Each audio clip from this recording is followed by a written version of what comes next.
Hi, it's me, Teresa, and it is May 21st, 2021, and doing this vlog about being a informal or family caregiver, which I found out that's the kind of like the official title um, of what I want to talk about. My friend Frances, she's also a family and informal caregiver, had done some research and found out what our title is. And so, I had the intention of this year being a New Year's resolution to do this vlog talking about, what we go through as a family or informal caregiver. And it it's May. My first video was like January 1st, and I thought I was gonna do maybe a video at least once a month. Nope. That's one thing about being a caregiver is that, and I'm not really trying to make excuses, but you have to be flexible, and things come up. So what you plan may not exactly go as planned all the time. So that's why for me it's May, and this is only video number 2. So the first thing that I wanted to talk about was that what is a family or informal caregiver. And that's basically, we're not professional caregivers. We have not gone to school, like nursing or whatever, any kind of medical education, formal education. We just take care of a family member or family members, and we are not on anybody's payroll or anything, and we learn as we go. We make a lot of sacrifices, personal sacrifices. And for me, it's taking care of my parents. I know that there's so many people out there who are family and informal caregivers that are so young, and I kind of found this out as, watching TV or something. But my friend Frances, again, who, I am thankful that she is walking on a similar path with me, but not thankful in the sense that she has to go through what I want going through. I don't really want anybody to go through what I'm going through, but that she's helping me so much as we both are walking through this path. She let me know about a film that was made, and I think it was sponsored by the AARP or something. And you know what? I should have had the title and everything ready to talk about it. I wasn't really going to talk about it, but and I missed it. Like, they aired it like 3 times. Not on TV, but like, I think I was on Facebook or something, and I missed all 3. And I have to find it and watch it, because these are really young caregivers taking care of their parents or some kind of family member. And these are high school kids and stuff. So when I look at myself, and I started being a caregiver when I was like 28, right before my 29th birthday. So it was like 1999, with my dad. He had kidney failure, and prior to that, he really didn't talk too much about his health. We didn't know too much about it. I wanted nothing to do with anything with regarding to or related to the medical field. I just don't like anything to do with medical stuff. It scares me. But because of my dad and him, depending on me mostly for his survival, his everyday care. I mean, my mom helped too, but she has like English is not her first language, so a lot of the things that happen, um, talking to the doctors, getting to know what's going on, and to understand all this very difficult medical jargons and whatnot, and how the body works. I just had this crash course, you know, and it was everything I ever wanted to avoid. I mean, I just did not want to do anything to do with medical field. And the funny thing is that I had told my parents, as growing up, and you're at high school or something, and oh, what direction do you want to go to as far as your career, this and that. And the one thing I said was, I know what I don't want to do. Maybe that was kind of like a mistake, that I'm manifesting something I don't want to do by saying what I don't want to do, and I attracted it. But I didn't want to do anything with the medical field because it scares me to death, because you're putting somebody's life on your hands, your shoulders. The responsibility, it was just too heavy. I didn't want to do that kind of thing. If I had the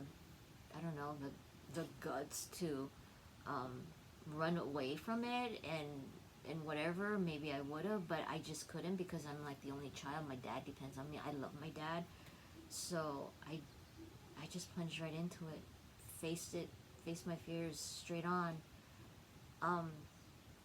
Of course, I fought it. I was kind of negative towards it, but I know I had to do it. I gave up. At the time, I wanted to get into computer animation. So, and I live in Hawaii, and at time in 1999, there really wasn't any schooling for that. But our local community college, which I actually live pretty nearby, started like a kind of like a computer animation thing, but you had to go through certain courses like drafting or whatever. And I had just started, and then my dad got really sick. He almost died, and I had to quit that. And I was trying so hard to keep my own dreams alive, and try to dive into taking care of my dad, but it was just too much, and I had to give up something. And I figured, you know what, my dad is so much more important than anything, so I gave up everything of me, of what I wanted, to take care of my dad. And I don't regret it, because I had an extra 6 years with my dad.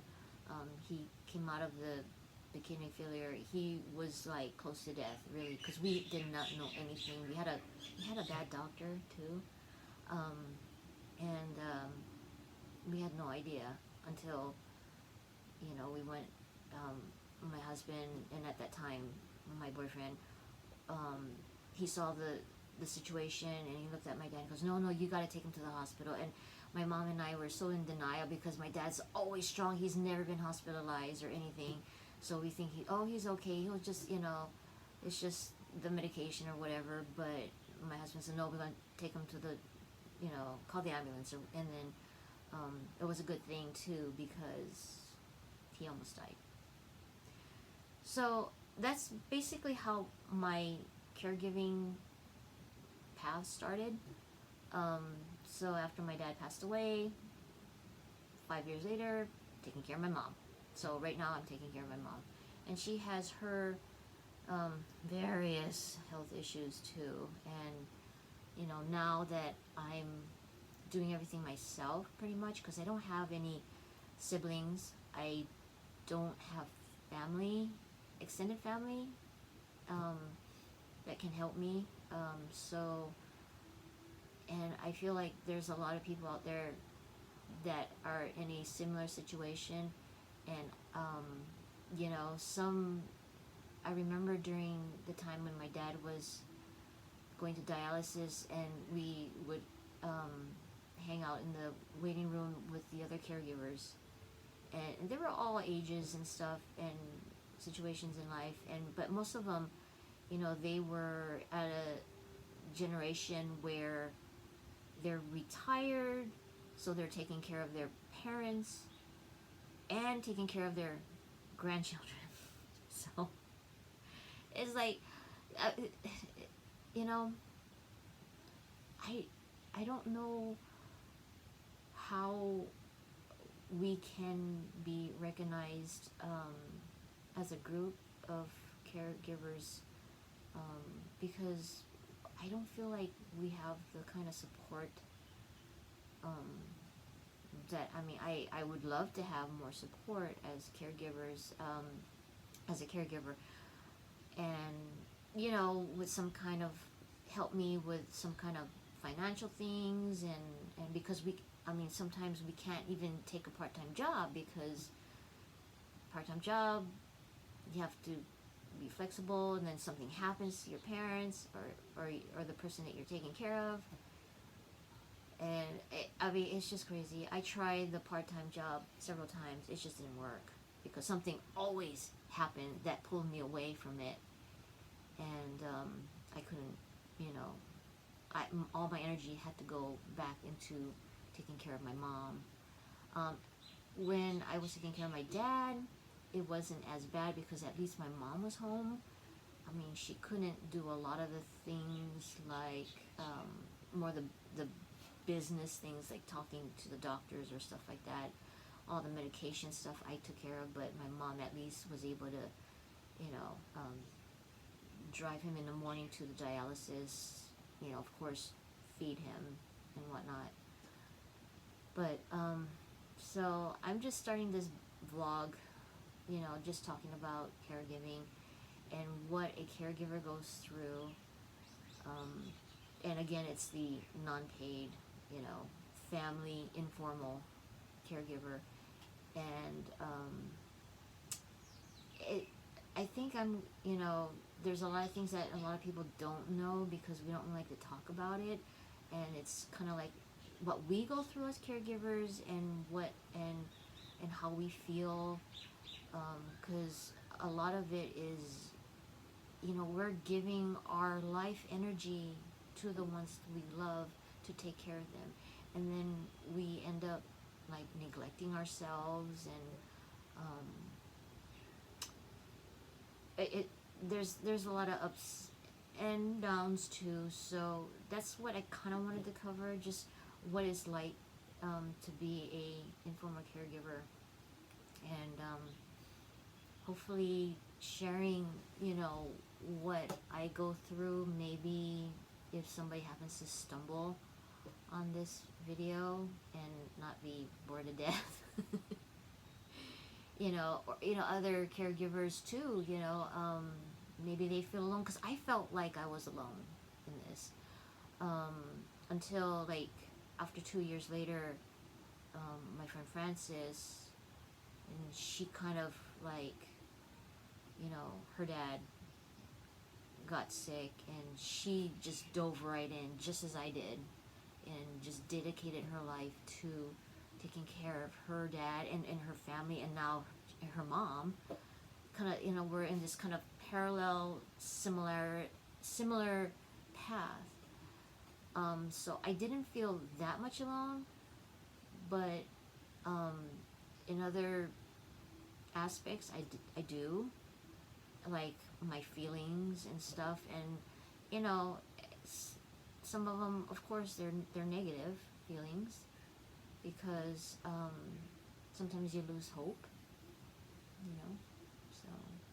But anyway, I just wanted to do a short, well, not very short now, video of what it is like as a family informal caregiver. And thank you for watching, and live long and prosper.